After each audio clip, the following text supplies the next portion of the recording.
too, so she just feeding into my messages. I literally was texting her like, yo, I feel really light. Like, I can't roll down the window because I might float out. And, like, was dead. Because you're on the plane. You're on the plane. No, this was in the Uber.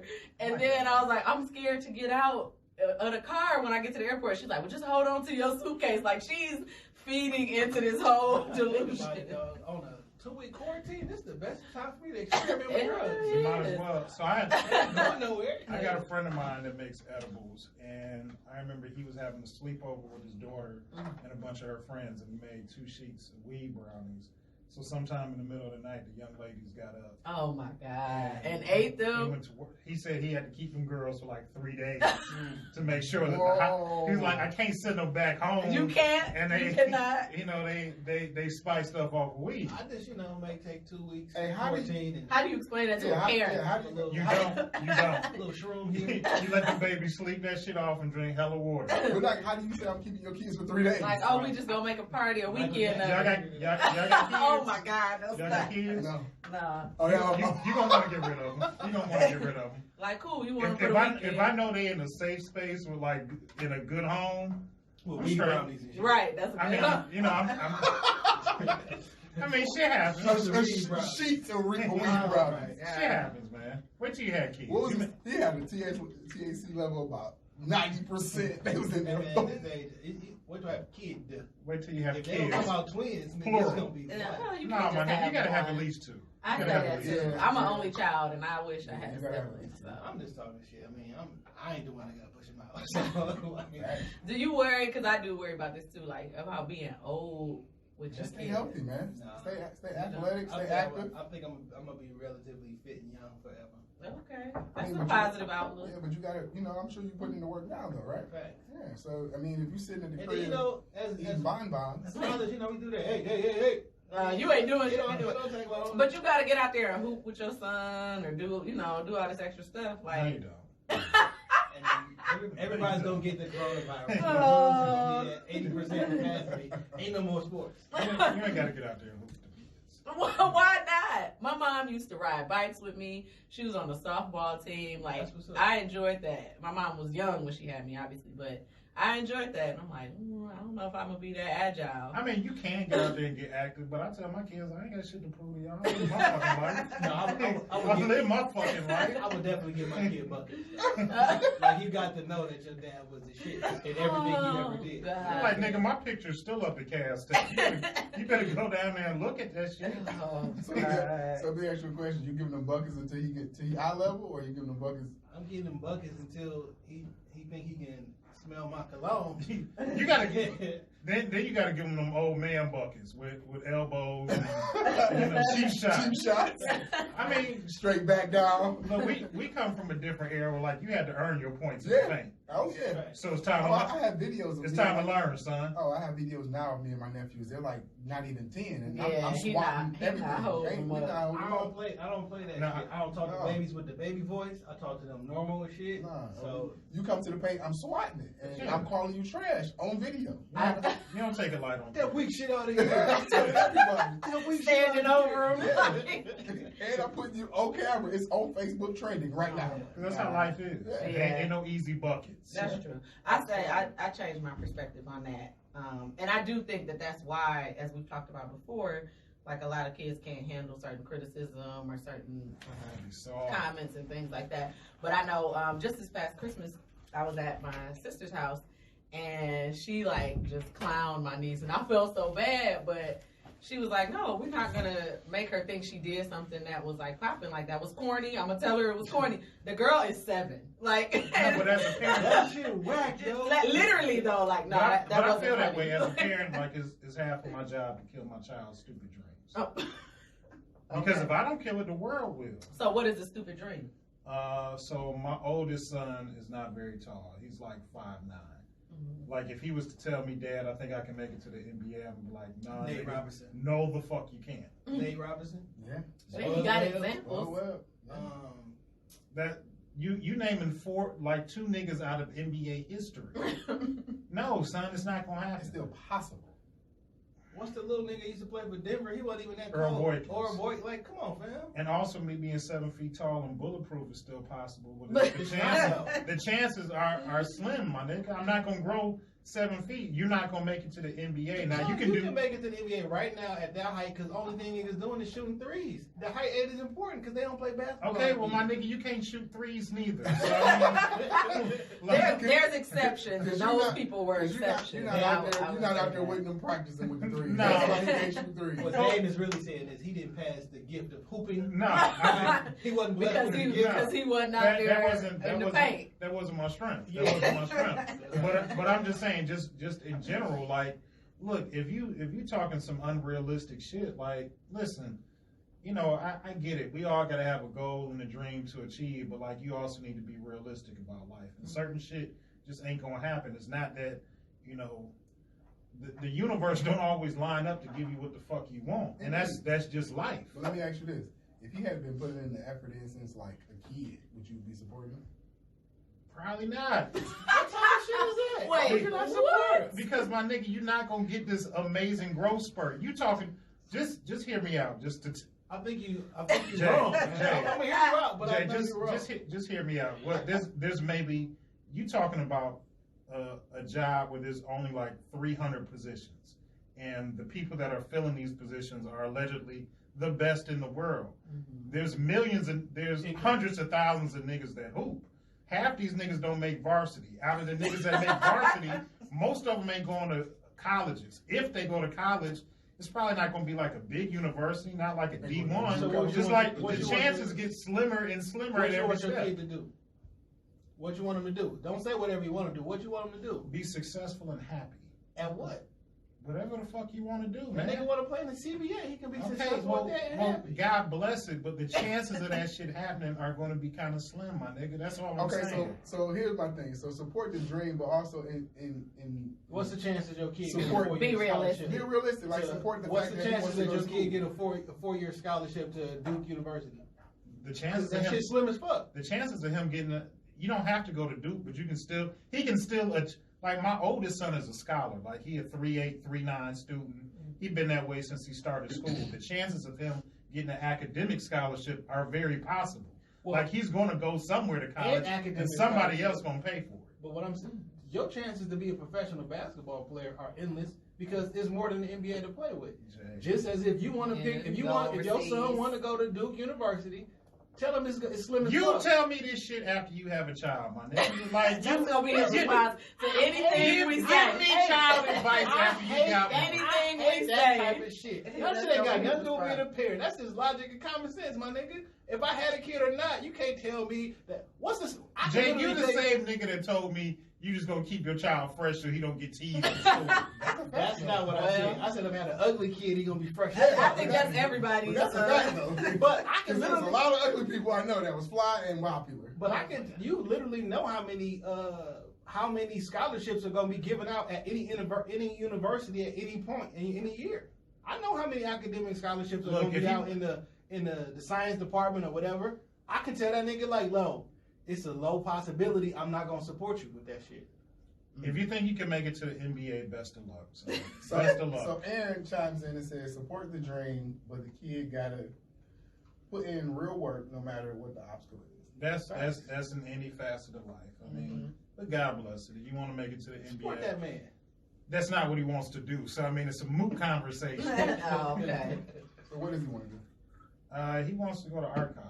Oh, nice. Yeah, he's a really talented artist. So, you know, I'm hoping that. It's a good one downtown, the creative studies. Yeah, CCS. We visited CCS about a few weeks ago. Me personally, just as on my dad's shit.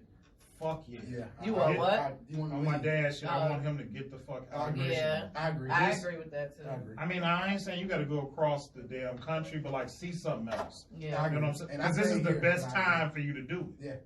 Yeah, I agree with that. I think, and just to kind of take that lane now, I think that we have so many great schools here, but a lot of people don't take the opportunity to go live somewhere for at least a short span of time. Yeah. And usually that is your first and maybe only opportunity to broaden your horizons and to see different places. So it is unfortunate. I work with youth both Jeff and I do work with youth, and I just hate to see kids just not even applying to out-of-state schools. It's like, come on. They just let that fear. Not even just Yeah. applying. They don't even really apply themselves to see school outside. And So I'm not saying like everyone has to go to college, but do something. Yeah. You can pick up a trade. You can, if you want to do robotics, if you want to build Legos, that's a career now. Like there's people on TV building Legos for a living. So whatever it is that you want to do, Because college isn't for everybody by any stretch. It's not. You know, when I graduated high school, academically, I wasn't in any position to go to anybody's university, and I just know mentally I wasn't equipped to, you know, excel in college life because I just wanted to like fuck around and have fun. For me, I went to Specs Howard straight out of high school, and that was like that shit probably saved my life because like it was the perfect fit for me. I only went to school just a couple hours a day. I could still work, still do what I needed to, but it gave me some type of direction and sense of some type of purpose. Did I know what I wanted to do at 17? Fuck no, but like it was better than just sitting around the crib and playing PlayStation. Where did you take this place? I went for a radio broadcast. Oh, well, look at that. Yeah, I mean, I worked in the radio. I worked in radio for a few years, so I mean, it worked out. But like, I remember literally just being at the crib after I graduated. My old man came home, see me on the bed playing PlayStation, and he gave me two options. He was like, "My man, you can get a full-time job, or you can go to school full-time, or you can get the fuck out." Hey. That's how And then I moved out the house. So let me pause there. Like our culture, that's our culture. You know, once you get 18, you grown, get out the house, go do your own thing. But no, honestly, What do you think that is, though? I don't know. I think that's terrible advice. It's the worst advice ever. Why? I don't understand how we think a child. Black people poor. I get that. No, literally, that's what it is. And like you are a financial burden So for get all out. these 18 years. Now you're an adult. And now and if you don't have a job, now you're a financial burden. It's some poor people shit. And not even like as a diss. Like the reason that we got that stigma is because we just literally don't have that ability. I'm waiting for you to get out of here so that I can have something to ease up. Because I'm not getting any more. It's not coming. No more is coming. I got what I got, so I need to get more of that back for myself because I've been giving it to you for 18 years. And I get that too, but just looking at other cultures, man, you will have 2 or 3 generations in a house, and when they leave that house, they'll go buy their own house. Yeah. Like that's crazy. No debt, debt free. You know, schools paid for. Right? It's the way it should be. But I think not even just the poor facet is also like throughout life, we're butting heads with each other for whatever, probably because we're miserable. Like, so parents are miserable, so they make their kids miserable, and we butt heads so much. It's like, not even that you're pushing me out. I want to go. Yeah. I want to go and do my own thing. Like, people are rushing. I know when I first year, when I went to school, it was people that was there that had no purpose. They were just there because it was a school that would accept them, and they wanted to get away from home. I mean, they didn't last too long, but they just legitimately wanted to get away from home. And if this is my way, if this is my way to get away from home, I'm gonna take it. My parents was like, "Look, you can stay as long as you want. However, when you leave, you can't come back. I can respect that. Stay as long as you're in the day. You gotta make a decision. Now, granted, if I would have fucked up and did some shit, they'd let you back. You know what I'm saying? But like, it wasn't until older that I realized that was the case. I'm like, so I stayed as long as I needed to stay, and then when I was ready to go, I dipped. I left young though. I left home at I just turned 19, and I just felt like, you know, I didn't want to listen to nobody. Like I knew I didn't want to listen to nobody no more, and the only way I was going to be able to live on my own, live how I wanted to, is that I had to get the fuck out. Not that my parents necessarily pushed me to the edge, but I then look at it like I had a good homie of mine. He lived with his grandmother, and we used to clown him that, you know, you living with your grandma and staying in the basement. But her thing, she told him, I don't want you to leave this house until you save $40,000. It took him till he was 25. He saved 40 grand, bought his own house cash, and, you know, been flying ever since. But grandma had a plan. We thought it was just, Nikki, you can't bring girls to that, because she saw a much bigger picture and knew what it was going to take.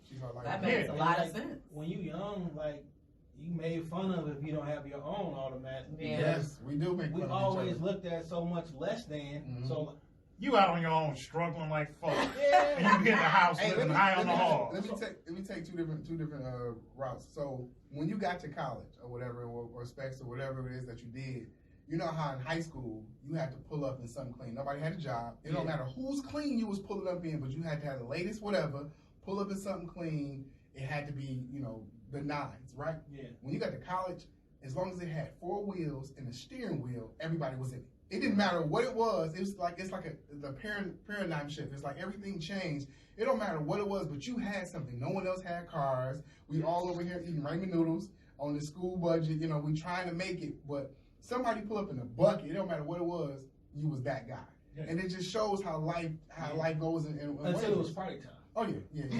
Like you up at state, everybody pull out. City, everybody had their games. They had it. Like it's a certain. Oh yeah. When it was time to show out. Back then I had a Dodge Neon and I drove that bitch till I blew the engine. I had a 97 Nissan What until it caught fire. 92 on 275. 92 LX, called it the Gray Lex. College out of 2003 Chevy Impala. Yeah. But in that regard, like for me, my journey was a little bit different. But to what you were saying, Jeff, I wanted to be out on my own. Like I was one of those people who went to college out of state, so that was my way to kind of be on my own. I went to Hampton University. Okay. Real HU. That's right. That's right. But it is the real HU. It's the better HU. But so I got away in that regard. But every summer I would come home. I would stay with my mom. When I graduated, my mom made the decision to move to Atlanta. And she did say, do you want to come with me? But my whole mindset was, okay, I'm done with school. I can start this career. I just came back to Michigan. I don't want to go. So then I decided I'm going to stay and be on my own. And yeah, it was kind of rough at times. Like, granted, I had a good career, but, we don't really know what we're doing. I was like 20, 21. I'm making good money, but it's still like, oh, I'm on my own now. I was like, I'm going to have cable because we didn't have cable, so I'm going to pay for that. I wanted to get a new car. I wanted to do all this different stuff, hanging out, partying. Yeah, I want to be grown. So it was really a struggle, like on some check to check stuff when it really didn't have to be. So I think that was an excellent idea what your friend's grandmother did. Yeah, I mean, looking back on it, I should have stayed home longer. I left out of the crib with $500 to my name, and I said, "Come hell or high water, I'm gonna make this shit work." I think I left home at 22. But I mean, me and Jay worked together, so I mean, we was making great money, a ridiculous amount of money, and wasn't saving none of it. No. Yeah, please save. What's that? I had no real responsibility besides a car note. So and rent. We can all. I wasn't even paying rent. I was living at home with my mom. We can probably all attest to the fact that if you look back over the last, let's say, 10, 15 years, you've probably touched $50,000 to $60,000. That shit more than that. Probably more than that. When we was back at Comcast, we. So let's say $100,000 that we've blown 100%. on the most. On Ibiza jeans. I had 95 pair of jeans in mine. we would hang out every Friday, Saturday, Friday night, Saturday night, and sometimes Sunday. Like we was just blowing money. Jay can attest for this. When we worked at Comcast together, we were making salary plus commission. Y'all was installers? No, we were sales. Oh, yeah, so like a light commission check might be like $4,000, and that's like on a bad month. Facts. And then I wouldn't get no taxes taken out of my check, so I get the whole thing. You know what I'm saying? Lying. I put zero exhibit. Like I just lying. So you still running? But no, I mean because the money was coming so fast, so to speak. Like, all right, well at the end of the year I'll pay it back. You know what I'm saying? Okay. I'll take a L. But I'm and able to be get honest, they say you either it's a break even or just pay it back because you'll probably pay back way less than they take. back. Yeah. So like shit, if I can get $4,000 in one check, you know what I'm saying? Like fuck it, I'm 22 years old, living at home. My mom and not doing it. Oh, you was having a good time. Please tell me you took some trips with that. Trips. You bought some Ibiza. Trip to the Red Roof. Trip down Marvin Gardens. On Belle Isle. Oh, you know God. Okay. With drinks and some rums and some yays. My trip was at the Speedway on Jefferson. Oh, yes. Oh, we took a lot of trips to Northland, Yes. Mr. Allen's, Hey. Puffer Red. I was taking my trips too. Yeah, City Man. But what's so funny Poor is, men. now, Absolutely. now as an adult and looking back, around 2008 when the crisis and everything happened. At that point, making all this money, I should have been purchasing homes and investing. I know. But I was young. I didn't know right any around better, that time. right? I was living check to check. I didn't even know about working for a Fortune 5 or Fortune 50 company. Like, I wasn't investing in 401k. I didn't know all that shit when I was younger. It wasn't until later that I got hip to the game. I'm like, oh shit, I'm doing this shit the wrong way. Yeah, we missed the wave. Like, you know, our parents missed like investing into like the big three when they had the crash and they had the opportunity to do that. Like those that could did, but those that couldn't or wanted to or could and had the money, they didn't know any better. Our wave was when I sit back and realize it, and I didn't really have any money. No, I did. I was doing a lot of gambling. But when Google, Facebook, all that hit. Oh my God. Listen, oh my God. That makes me want to cry. This is the honest to God truth, dog. We missed our way. I went to a little school on the west side called Dixon. It was like a K through 8 and shit, right? Like in the 5th or 6th grade, some people came to our school. Some white motherfuckers came out there, and then you know the teachers brought me in. They was talking like, take these papers home to your parents. They was talking about some computer shit or who knows what the fuck they was talking about. Shit. So as I was leaving, when I was moving out the house around 22, I'm going through old paperwork. I look at, nigga, it was Yahoo came to our school. Damn. So before Google, it was just Yahoo was everywhere. AOL, Yahoo. And I found all the paperwork that they told me to take home to my parents and show them. Now, granted, early 90s, would they would have known to invest or some stock? I don't know. But the fact that a little ass school on Tireman, you know what I'm saying? Had that opportunity. Yahoo came there. Had like, that opportunity. Take this information to your parents and show them about it. Aaron says we were never taught to invest though, and we weren't. But it's sad though, and it's like, you know, our parents missed the boat with the big three and investing in that, and you would think that at some point the page has to turn. We have to start thinking differently. Like at some point we have to start figuring out how, as a culture, to create generational wealth. Like how right now, it's, you know, the real estate market. It's if you can get into it, get into it. To be honest, if you got some money, start investing it into this because everything's going down. I think the problem with that though is the credit aspect. The credit aspect is what's going to hold a lot of people up. In homes? Mm-hmm. Facts. We do have a history, well, some of us have a history in our culture in, you know, spending more credit than we have cash. Yeah. And we have to, you know, learn how to figure that out too. But there's ways to fix your credit. You just have to stop spending stuff that you don't have. And it starts with smart spending habits. And that's what a lot of us unfortunately don't learn. Because our parents, they given us the best information they had with what they was growing up with. It's really up to us. Like, we have to be the ones to kind of shift things left. Okay, now I done had my fun. I done blew a lot of money, but now I see the future a little bit differently. I got kids. I got to, you know, provide for their life. And I don't want my kids to start, you know, already behind where they could be. So, I mean, I make saving, you know, talking about financial literacy, talking about credit, like these are like dinner conversations because like you fuck your credit up, it's going to be hard to get anything in life. Now, if you got good credit, they'll give you whatever the fuck you want. Yeah. Absolutely. Absolutely. I mean, at one point in time, I've talked about it on our podcast, but like a few years ago, I bought a $500,000 house. No money down. I mean, I did a no documentation loan, which they don't really do anymore. This is before 08. Oh, yeah.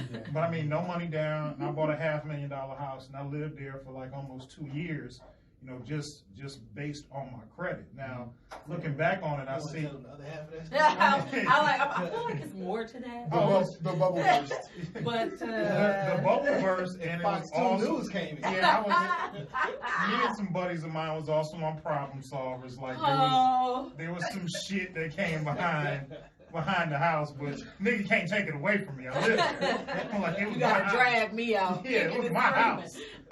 I mean, they had to pay me to give them the keys. Hey, Dave, you're a real celebrity. Like, not many people have been on Problem Solvers. Like, that's so.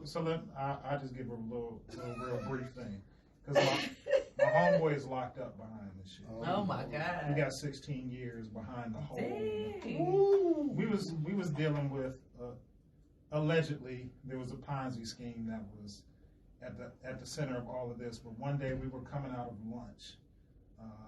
I don't know if you remember the restaurant Champs. They used to have Absolutely. one out in West Bloomfield. We coming out of lunch one day and we see cameras rolling up, and I was like, damn, what the fuck is going on there? It's problem solvers right in our fucking face. For y'all, here for y'all. Yeah, they was there for my boy, but like we all there together. Yeah. So like my face was on the commercial.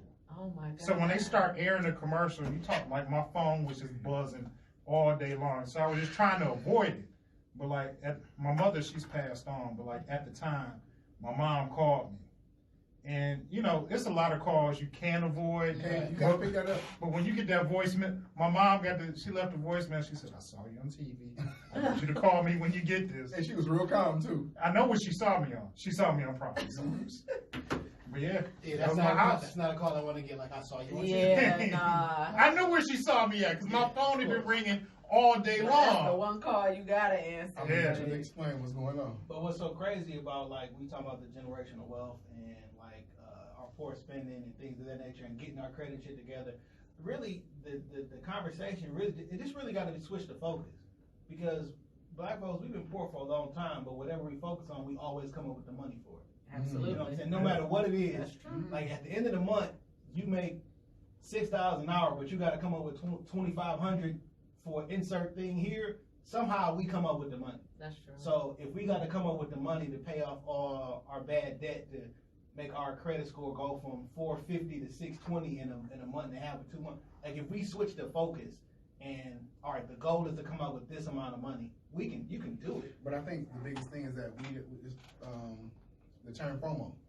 Yeah, you're missing out. Like we don't want to miss out on life. Like we don't like it's steady moving, steady progressing. This party, this event, that podcast, that show, that's this. Like if we could, like you said, take the focus and the discipline and quarantine ourselves for a couple of months and don't do nothing else, but just focus on. Let me start tearing down these bills. Let me focus on the smallest one first, the smallest debt I have, which is probably like $300, and it's killing your credit report because it's been on there for it's been on there for 60 to 80 months or whatever the case may be. And if people just understood the credit report and the three major factors that make it up, man, I made my credit score jumped up 100 points just by moving some shit around. Like I didn't do nothing extra, just move some shit around, took some. I'm gonna borrow some money here and pay this off. Like I still owe the same amount of money, but I just switch shit around. Yeah, I did that before. Oh, you paid off this? Oh, because you paid off this gets a 5-point increase. This gets a 5-point increase. Oh shit, we gonna extend your credit line. Oh, this give you just moving some things around. I borrowed from my 401k to pay off a couple credit cards and it jumped 70 points. Yeah.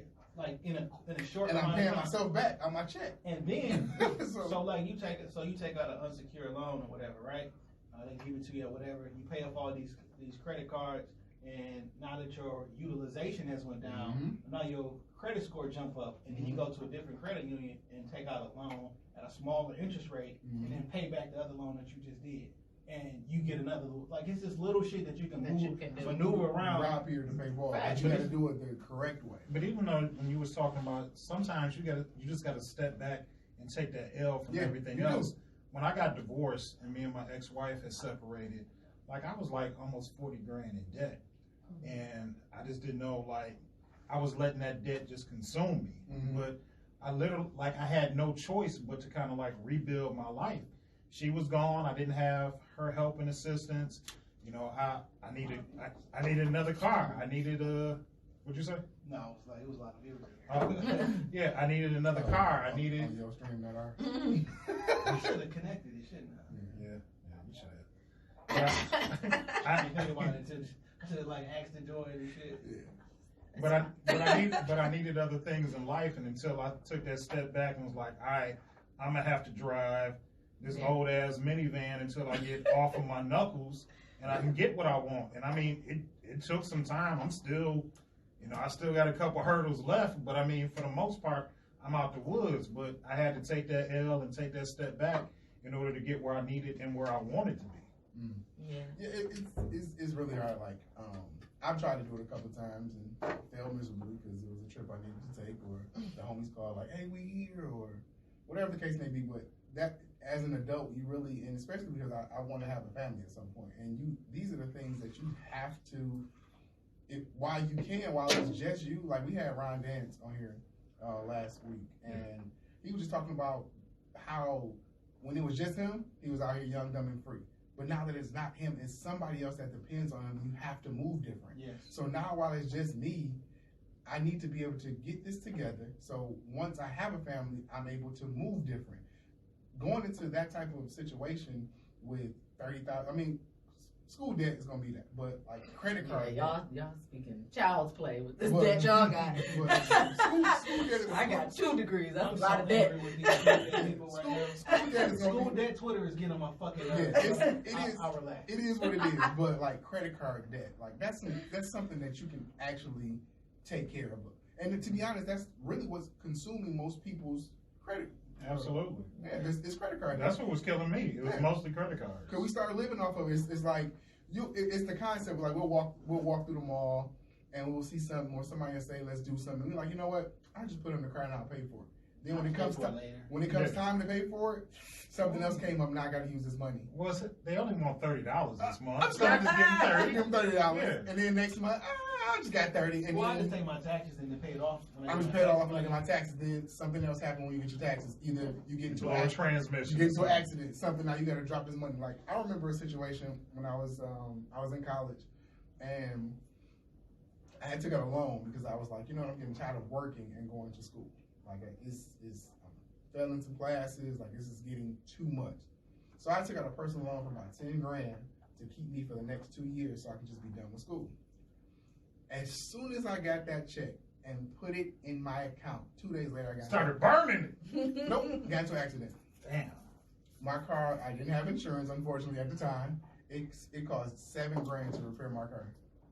I was back to work. Jesus. And I got this loan over here I got to pay off. 10 grand. For 10 grand. I was back to work. It was just like, it almost defeated me for a minute. I almost like dropped out of school. Like, what am I doing? What's the point? Because I'm making steps. And this was like a risky step to put myself ahead of the curve so I can just focus on school. And I do this, and I get into an accident. And it wasn't even my fault. Somebody made a left-hand turn from the right lane on a one-way street. Niggas. Every time. Every time you ahead of the game. And it was just, it's crazy. So, you know, we gotta, like you said, when you get to a point where you can take a step back, like you said, and figure it out and prepare for those major moments in life, we can really break this cycle of not having generational wealth. Yeah. I know I'm really bad with that, and that's something I acknowledge and I'm trying to work on, but I am one of those people, like, I have a hard time saving if I don't have a finish line in front of me. So if you're just telling me, like, just save to save, I'm like, okay, but this came up, and this is what I need to do, and oh yeah, I could do this with this. But if I know there's like a deadline, then I can do it. I can find, like you said, you can find this money. I can pull it out of the air, but I have to have that goal I can see in front of me. And I'm trying to get better. You got to create so many goals for yourself. Or if we save like how we save up for these trips, you know Jamaica coming up in 6 months. Yeah, I gotta pay for it down. I gotta pay it down. You ain't going outside. You done missed a couple of hair appointments. Because you know you're going to Jamaica in July.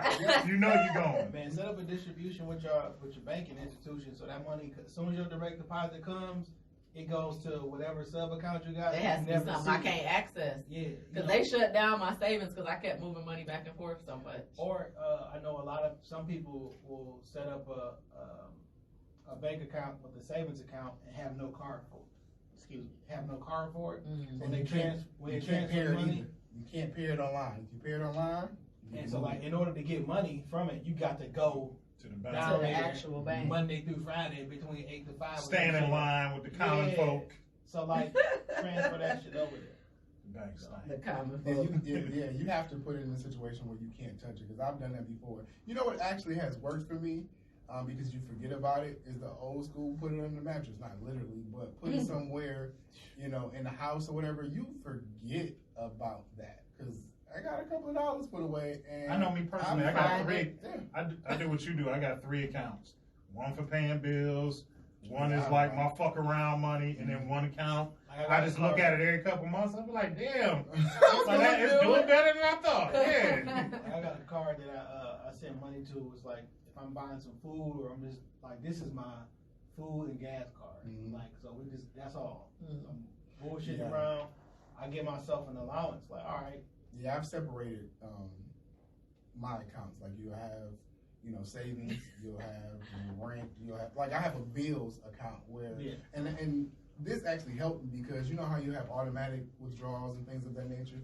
If you swipe that card for anything else and something is delayed on coming out, oh baby, you know what I'm saying? So like if you set up this account because you have the online stuff where you pay bills or whatever, so I have an account for that account just for gas. Like he said he robbing all of y'all with this money in the house. Just so you're talking about living wild. People that have automatic payments. Come on through. Dangerous coming through my house.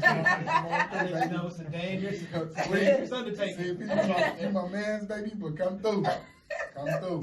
Dangerous undertaking.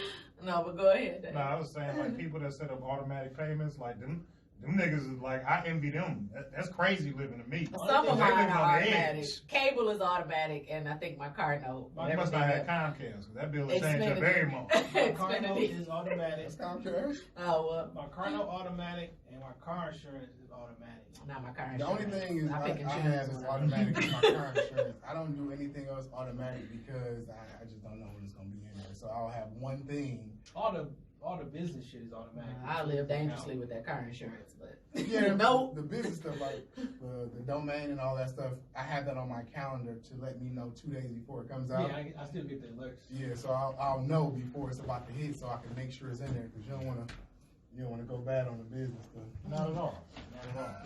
I work in banking, and I talk to the people it go bad for. When it goes bad for somebody, they call and express their concern. So I worked in banking for about, I still work in banking, but in that type of banking for about 7 months. And listen, when stuff go wrong, people got everyone to blame. I'll tell you why I stopped caring about the FOMO and everything, right? Mm-hmm. One, starting a podcast. Me and Dame, we record on Friday nights. So we've been going at this shit for like 4 years, and I gave up my Friday night every night every year for 4 years. And I noticed I'm still me, you know what I'm saying? And having the studio open and not having as much free time to be around and do different shit. Save more money. Definitely do that. Yeah. But like events I don't make it to, like I just be okay, right? Because I didn't go. And then working at the bank and working at a financial institution, I be coming across people's accounts sometimes, and like I know like what regular people go through versus what they show on social media, right? Like this shit is a game. It's a facade. It's like your favorite persons. You got $68 in your account. They don't be having it, and they will fucking yell at me and argue with me over a $4 fee or some shit like that. You know what I'm saying? But like, it's a totally different world from the real life than what you see on social. And then once you realize, this shit is really fake, and none of this actually matter. You have a loved one that may go through something, or get locked up, or you can see how you remove this particular person from society, and the whole world just kept the fuck going without you. Like you got to get replaced. I'm like, so if I ain't here, the world gonna go on. And if you don't fuck with me, you don't fuck with me. Yeah. But it is what it is. But I think you make a good point. It's just a lot of people just living a lie just for the It's pictures. Yeah. Just for the pictures. Think back. So when did Instagram come out? 5 years ago, something like that? It's been longer than that. But it got popping like around. All right. So 5 or 6. How happy were you before people started taking pictures of their food? I was you just enjoyed dinner. Listen, Instagram been on for a good 10 years. I remember. Has it? Yes. Okay, so let's take it back to already before social media and Facebook has been the way it was. It has been out. Life was much more simpler. You had more You can conversations. cheat in peace. Life, people had more conversations, more human interactions. Kids were outside more. The world wasn't as sensitive as it is now. Like you can't say, do, think, or believe anything without somebody being offended. Like social media is an amazing place because it's put different things and different people on platforms that they never would have had the ability to get on without it. But it's also a dangerous place to roam.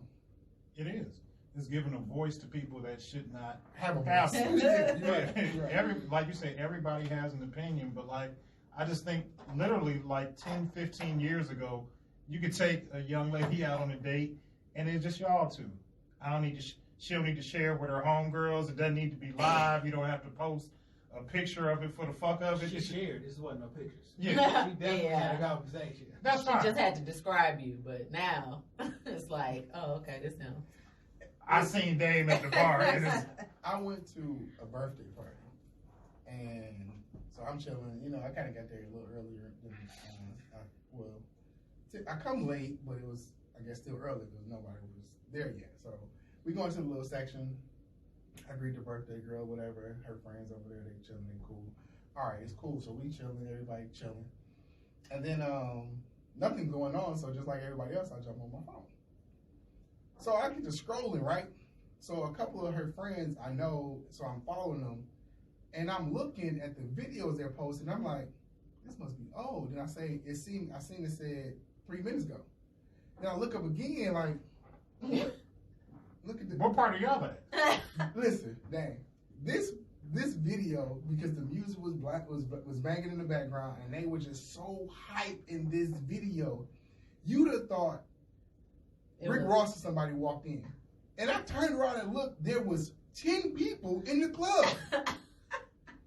From that moment, It's all for the gram. From It's that all moment, for the gram. I realized, like, this is terrible. Like, this is what life has come to. People have to manifest things that don't mean nothing for one, just for likes, or for me to make you feel that I'm doing something you're not.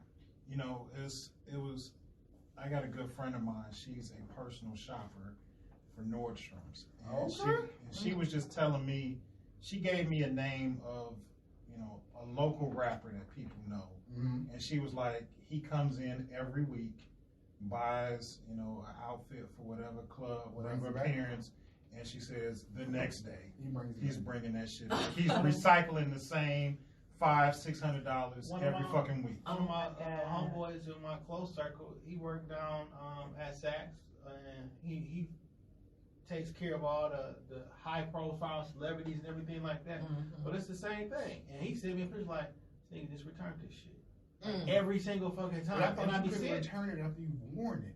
If the tag's still on it and it ain't like dirty or stank. Some of these, I'm sure it smells. Like Nordstrom's and like they got this thing where we're gonna take it back because they customer service is just so that high. You know what I'm saying? So they'll take it back, but nowadays sometimes if they like, nigga, I got you on the gram with this shit. Right. I know you wore it. We gonna have to do a restocking fee or something. Yeah. But like, it's the restocking fee is cheaper than keeping it. That's true. Like, I'm sure. Let's say they charge you $50.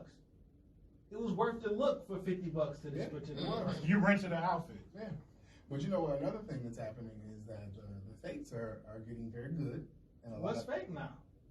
I mean, like name brand stuff. When I say fake, meaning that you didn't purchase it from the store that for sure makes and or like, sell it. Back in the day when you had some fakes, like that shit was like but now when like these niggas over there just Nike finished making them, so I'm gonna put the same shit again. I'm gonna tell you, I went to Thailand in November, and literally like the strip. I mean, they got YSL, they got Fendi, they got Gucci, they got everything, and it looks good. I was like, low key tempted, but it looks good. Like, so you didn't bring back no YSL? I did not, because I felt bad, honestly. But if I go back, I ain't gonna hold you up. Now I'm like, everybody out here being fake. But I forget the documentary company. They do a whole bunch of HBO shit, but they did one about the resale market over there or whatever. And like, when you walk down the street, like it's literally everybody got their shit outside. Everybody. You know what I'm saying? And it's literally, and it's a dirty game over there because they really is. Remember the wholesale district in New York? Yeah. But like now over there, and so it's dirt cheap. It's not like dirt cheap. And their whole thing is it has to be an exact replica of it because now their rating online matters. When someone goes in there and say, "Hey, the stitching on this is off then that hurts their brand, that hurts their online store. So they do it like a 100% legit match. Some of from the same shit over there. Some of them have actually gotten to a point where, like you said, Nike, right? So Nike or YSL or whatever, the factory that it's actually being made in, they'll go there, pay an upcharge to get it still made off the same print. 100%. It just doesn't have whatever final thing. So what they refer to those as, so now you got like fakes, you got replicas, and you got unauthorized. The unauthorized is it the company who made these for Nike. Once y'all run was over, we kept making them and we sold them. And we sold them all. The replica is a company who goes out there, try to figure it out, go buy the same materials, and I'll put them together myself. But now they got, and then you got fakes who just are low quality, right? But now the unauthorized is, no, nigga, this is it. Yeah. So when you be looking at your resellers, when that shit drop and they have 60 pair of the new shoe, how you think they got and they be like, oh no, this is authentic. They kind of are. Yeah, they had Yeezys at the flea market in Thailand. You know what I'm saying? But it's like, but so many niggas want them, they don't get them. They don't and care. then it's like, well, now it becomes a thing of like, why you want this shoe? Because if you want this shoe because you think it look good and you like the quality of it, if it still looks good and it got the exact same quality, you want to buy it? Or is this something different where like, I'm buying this because this particular status symbol and I make so much money that I got this shoe and you can't get it, it goes into something else. Because like, if I like a Jordan 11 Concord, I want a Jordan 11 Concord. Like, and so if I find it, I'm gonna get it. And if I can't believe a nigga wore that, it's the same. Like it looked the same. It's so hard it to is judge. the same. Like what you said is fact. Like so when Nike stops their production, or I order 100,000 pair, and then that's their order. The factory still has everything, the mold, the everything, and now they're going to. We're not gonna waste this material. We're not gonna waste this stuff. We're gonna now find somebody else, and we're going to sell it at a much discounted rate, and we're gonna get it up out here. Yeah. And it's the same thing. So, it's another thing. You can't do it with shoes, but you can do it with drugs.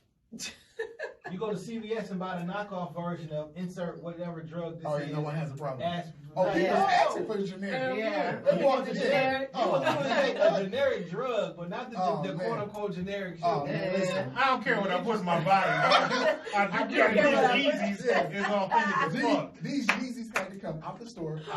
We want the white man's approval for these shoes. I'll put these in. But when I go to the CVS, is it generic available? You right. The Kroger version of flaky frosted.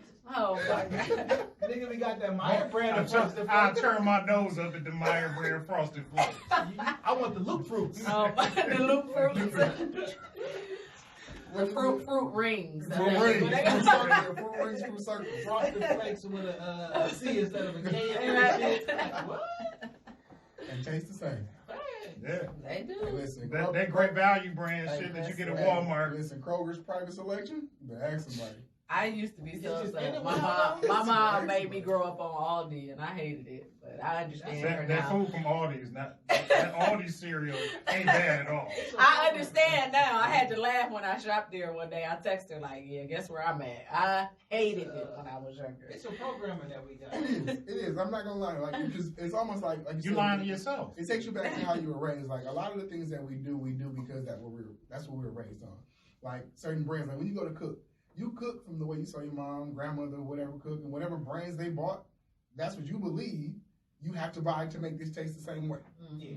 Obesity is not hereditary, it's cultural. I truly believe that, and I've been going to some medical seminars about that, but I do believe that has a huge effect on it. And like, well, my mama was this, and my uncle was this, my dad was this, like, no. Your mama was fat, black, and over. Oh my God! Wait! I'm not talking about your mama. I'm not talking about your mama. Wait! What I'm saying is, general mama. Yeah. Big mama had wings up under the arms. Oh Lord! Because everybody had a big mama. Because of how many times you used to eat in a day, how she cooked that food, how you were taught to cook, and now this is the way you eat. And that cast iron skillet that never got washed. Yeah, like so. This how mama cook it. This how I'm gonna cook it. We ate X amount of meals a day. I'm gonna eat X amount of meals a day, and now you look exactly like mama and all your aunties because y'all eat the exact same way. You know, like the plate that we have. we know we're supposed to only eat in that inner circle of the plate. Absolutely. Everybody's plate before High, and that's every meal. Like we're only supposed to. That's the like. Give me a bigger plate, goddamn. You get all the macaroni and cheese in this motherfucker. That shit about to be. I'm getting two plates. You know, especially when the piece like my meat and my sides can't touch. Oh my God. I hate them type of things. Yeah. I'll knock your whole fucking plate on the floor. It's all gonna touch when it hits your stomach. It's gonna touch at the end when you start the taste is the they remnants. don't fuse together the same. No, I'm not one of those people. Breaking news: Michigan is in the top 10 of infected for coronavirus. Oh, good grief. So yeah, let's circle back to this. So as we come to a close. as we come to a close, and we still got to do health for the culture. Do you have one today? I do. I told you stop coming for me. I am always prepared. Just ask the question. I'm sorry. All that. But did you all hear what is the Chief Craig? That's his name. I don't be following what his name is, but Police name? yeah. Y'all heard what he did on Facebook Live? I did not. So he went on Facebook Live and he basically said, in effort to protect the police officers, they're not going to respond to minor misdemeanors. So what is a minor misdemeanor? He said, I think he said anything that's not like domestic or sexual related. Then, like, if it's that, then of course, if it's like weapons or anything like that. So a nigga breaking into my house and just come and get it. Probably not your house because you're probably there, but your car and like little robberies at night. Like, I don't think that's something that should have been put out to the public. Absolutely not. That's been going around the country. Some people in Philadelphia got in trouble for saying that shit. One of the news broadcasters had to pull that back, but. In Philly, it was like an IOU situation. Like, we'll issue a warrant and come back to you later. Probably. But if we want to keep it real, though, like, especially in the city of Detroit, like, these regular people. You went to school with some of these people. Yeah, I mean, like, they got families. And I'm not trying to run up on some nigga who's sick and sniffling. And if ain't nobody in danger, hey, man, fuck them shoes. File a claim with your credit card. I don't know. Like, fuck them shoes. I'm sorry that he took them shoes from you. Did he punch you? Are you hurt? We ain't coming, goddamn. Yeah. I mean, I get that too, but I think that just gives you don't say that out loud. It gives a green light to people. Yeah. Like, oh, well, let me see what I can get away with. Which is why. Well, you should try me. You should try me, because then I'm gonna be making a different call. Come pick up this dead ass body off my lawn. Last Wednesday, right after was that Tuesday? No, on Tuesday night, we voted on Tuesday, right? Yeah. So that on Tuesday, as soon as the polls closed, and there was like 2 people in Michigan have it, went on my favorite website. Bought some things for my firearms and started ordering, and they came in on Friday because niggas are crazy and I don't trust them. I'm more worried about people than I'm worried about the virus. Yeah, because when when chaos starts to invoke and people get worried or get scared, they gonna start looking to the people next to them. And if I ain't got it and you got it, I'm coming to you to get it. Yeah. So, and I look at it even, not to cut you off, Jay, even on a much smaller scale. To say they do quarantine us, let's say for 14 days. A lot of people just don't have it to put 14 days worth of food in their house for them and their entire family to eat 3, even 2 square meals a day. You're right. And when you got 2, 3 kids in the house, 5, some 6, 7, ain't no juice, ain't no cereal, and them babies hungry and getting on your nerves, and you ain't got no other way to get it. Like you say, they gonna be looking at, well, I seen him walk in with some groceries a few days ago. Let's see what they got up over there, and they gonna take them chances. 2 things, man. Speaking of that, I'm make a couple orders. I find it funny. So I'm very pro Second Amendment, right? And it's interesting looking at information and checking out stuff. They say like 75 to 80% because gun sales have not double or triple. 5 times more guns than they sell right now. That don't surprise me. They have never sold as many guns as they have right now. So when Obama got office, that shit went crazy. When Sandy Hook happened, that shit went crazy. Whenever people think they're gonna take guns away and shit, that shit go crazy. Right now, they have never sold as many as they sold right now. Prices on guns probably outrageous right now. They gouging. Action Impact on A-Ball, they some assholes. They're not selling you ammo unless you buy a brand new gun. Damn. And the price of ammo they trying to stay. People are gouging. Usually I end up being like, for my rifle, it'd be like, I don't know, you try to get like 30 or 40 cents a round. They trying to charge niggas like $1 to $2 a round. You know what I'm saying? They gouging and shit, right? Wow. But like 75 to 80% of the new gun buys are from new gun owners. Mm-hmm. So all the people who, through all this time, has been saying, "Oh, we anti-guns and anti-this." When some shit hit the fan, all you niggas is going out to buy guns, and everybody who been telling y'all that. Because, and what the police are telling you is, you are your first line of defense. You are. We're not showing up unless something is really, really fucked up. And it's after it's fucked up. And the Second Amendment ain't about fucking hunting and none of that shit. It's about personal protection And defending yourself against a tyrannical government, whatever. I find that really funny that when faced with a daunting situation, everyone falls back on the Second Amendment, even the people who were staunchly against it. Two, I find it real funny that everybody get real liberal when it's a situation. Now everybody want $1,000 a month. When I was explaining why Andrew Yang shit made so fucking made so much, he can't win, he's not gonna do this. If the nigga never dropped out, he'd be on top right now.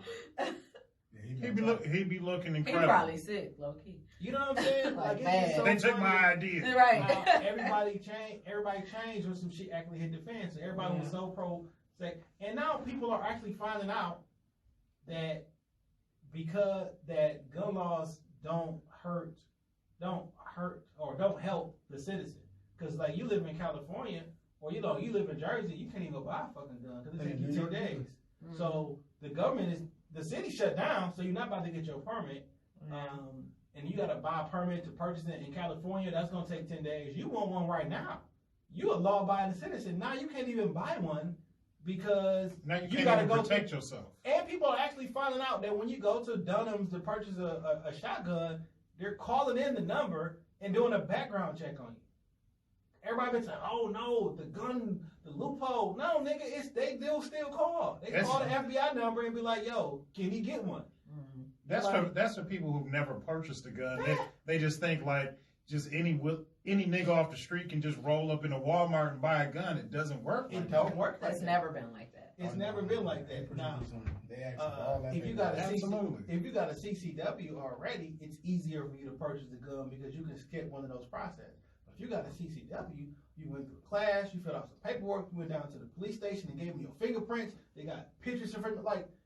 You got a background check. You got no felonies and shit like that. Like you've already done. You jumped, but look how many hoops that you jumped through in order to be able to have your CPL. So people who've never been in a tight situation, like, oh, we need tougher gun laws, nigga. You don't know the ones that we have right now. Like even sometimes with the gun law, when I go to a gun show before they all got canceled.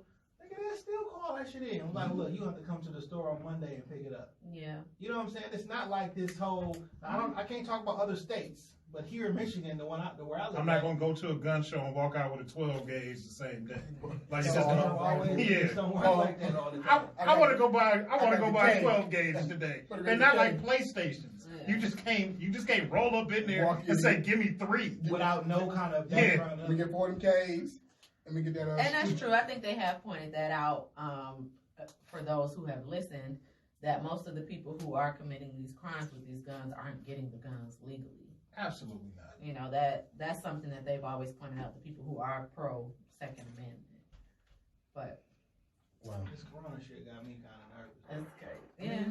I'm just trying to stay positive. But however, that has definitely negative. You just want to be at home. No, I'm trying to stay. Corona COVID-19 negative. Yeah, there you go. Just keep the niggas away from me. Oh, God. Keep the niggas away from me. Niggas and flies, I do despise.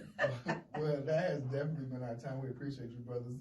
Hey, man, thanks for having us. Yeah, I don't see why we're not. Like, usually, one, if not both of us are always here. Yeah, we got to start having to go a lot more often. It was a great time. Yes, it has been a pleasure. We appreciate it. But before we get out of here, we're going to do Health for the Culture. Yes.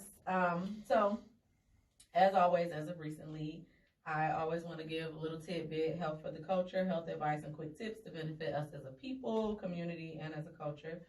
Something that's been on my heart recently anyway is it is allergy season. Spring officially starts tomorrow.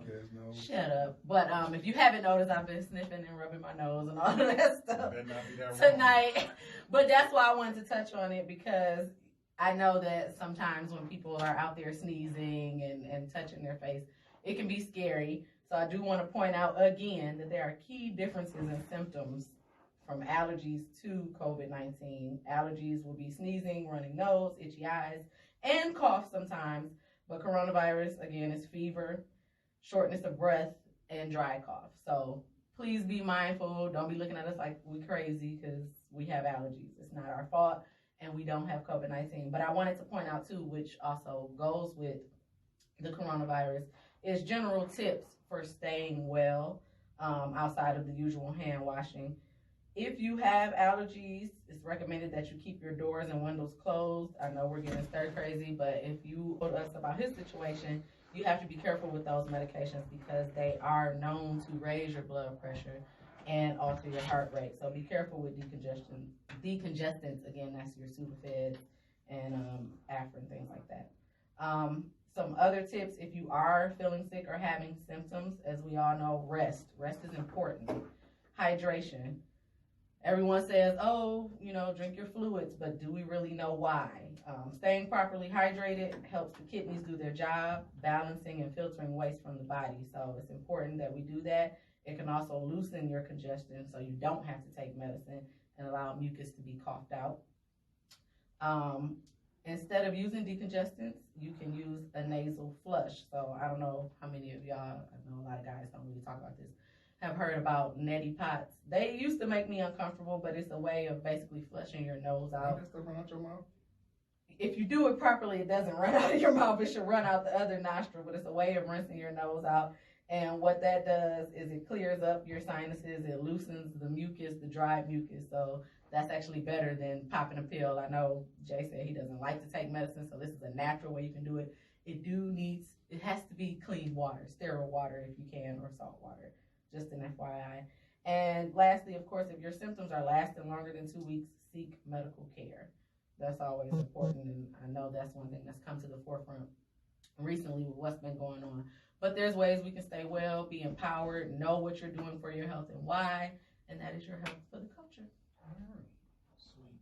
Appreciate it. All right, before we get out of here, I just do want to shout out Whole Live Nigga. Remember him? Yes.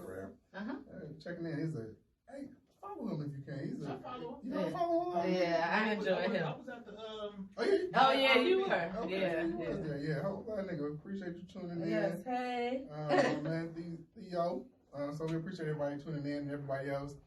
Big Mel, we appreciate your support all the time, and everybody else. I thought I didn't call your name, I just didn't see it right now, so it's not no disrespect, but we appreciate you tuning in.